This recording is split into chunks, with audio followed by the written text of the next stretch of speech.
Iluzionisti që zhduku gjithë spektatorët.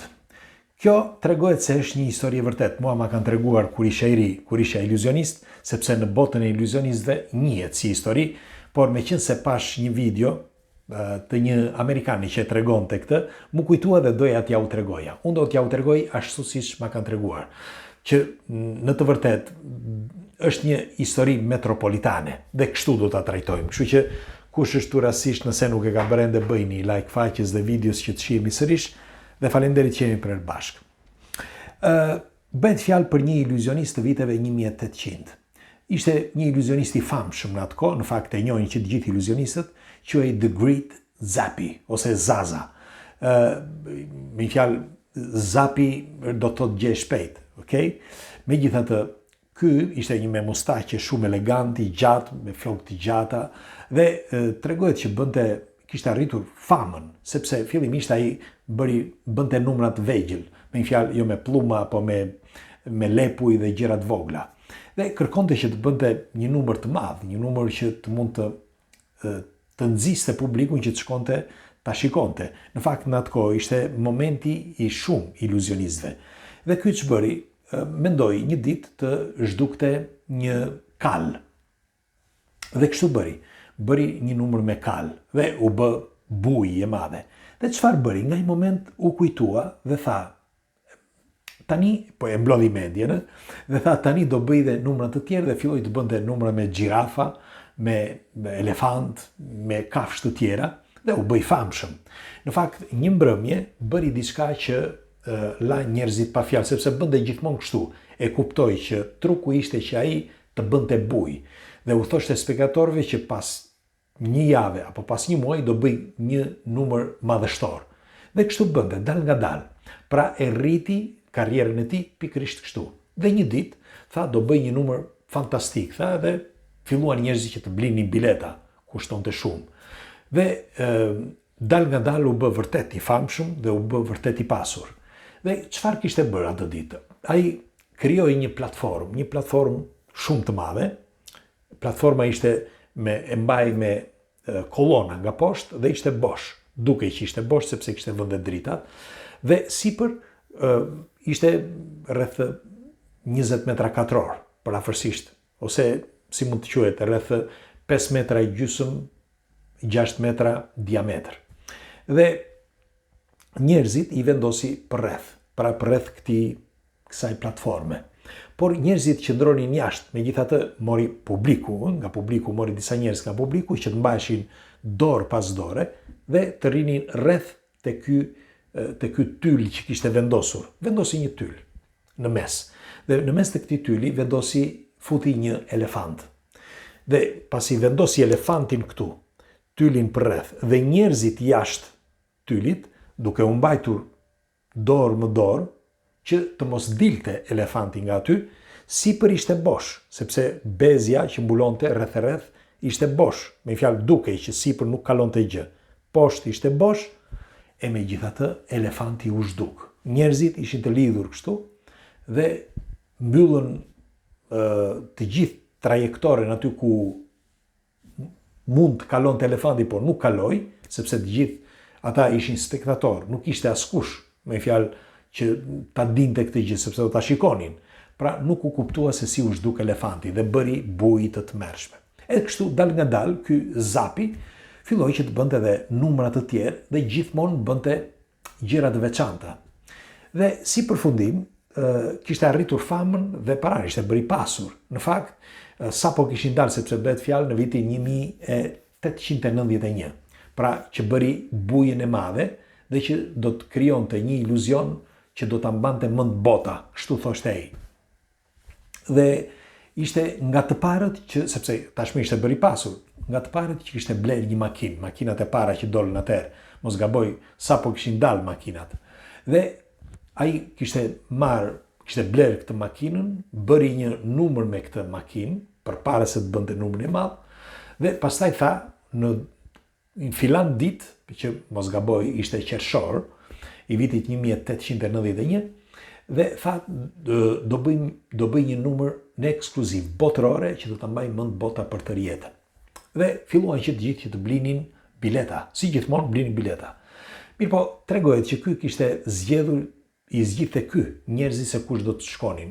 Me fjalë ti mund të kishe para, por nuk të zgjidhte ai. Nuk dihet se përse. Më vonë gjoja u zbulua se përse. Ai kishte vendosur vetëm disa njerëz. Dhe ishin 1500 spektatorë që të gjithë ulur. Nuk duhej të qëndronte askush në këmbë dhe nuk duhej të kishte asnjë vend bosh. Kështu tha dhe kështu u bë. Si përfundim, zgjodhi spektatorët, disa thonë që zgjodhi disa spektatorë që dikush nga këta që nuk ishte njeri i mirë, të tjerë sepse ishin jetim apo ku ta di unë, burra dhe gra, i vendosi ai. Si përfundim, u mbush salla, ishte plot. Dhe ky shkoi me makinën e tij, u fut në sallë dhe shikon njerëzit. Kishin ardhur, ishin gjithë plot, e duar trokitën, makinitën që kishte ardhur aty. Si përfundim, tha: "Sonte tha do bëjmë një numër, tha po do ta bëj së bashku me ju.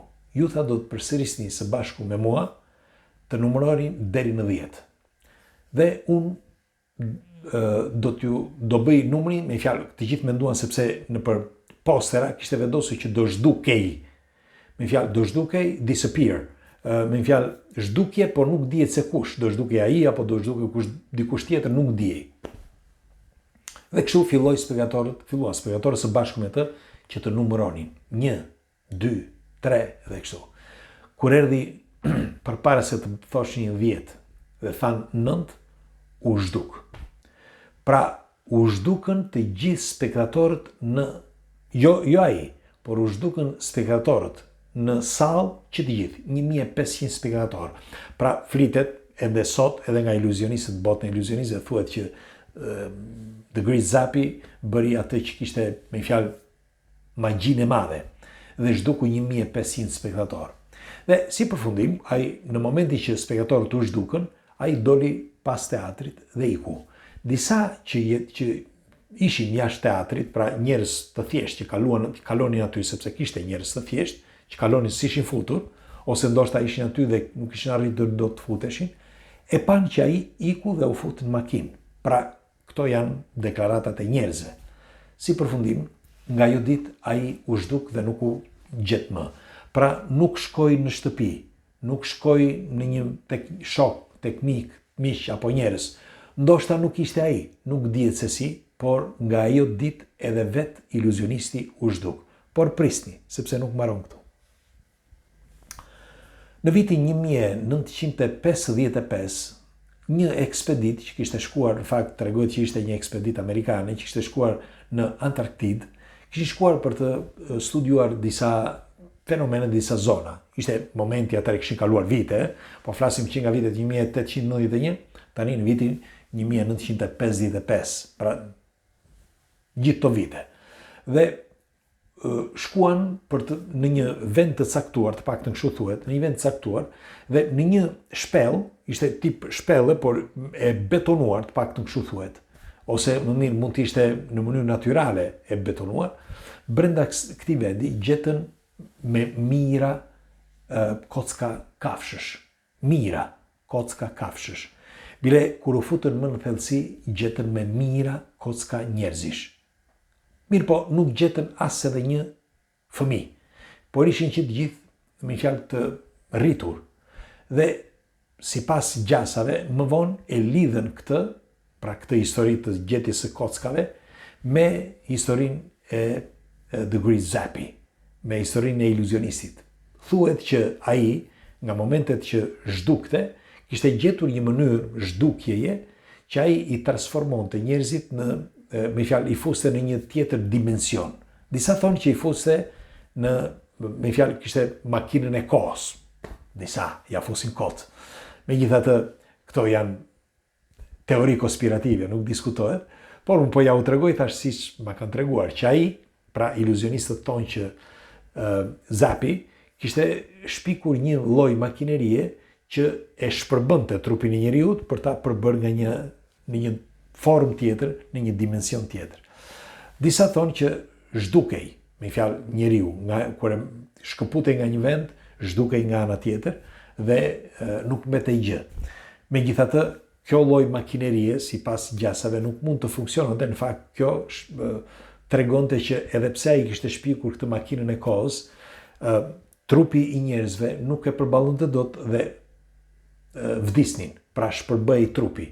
Në sintezë, ai kishte gjetur, pra sipas iluzionistëve, kishte gjetur mënyrën se si të zhdukte njerëzit, por ata vdisnin. Pra kjo është historia e The Great Zappi. Dhe unë doja t'ju thoshja, kush prej jush ka dëgjuar për një iluzionist ose një iluzion që ju ka mbetur në kujtesë? Do të dëshiroj një komentin tuaj. Natën e mirë, gjumë të ëmbël.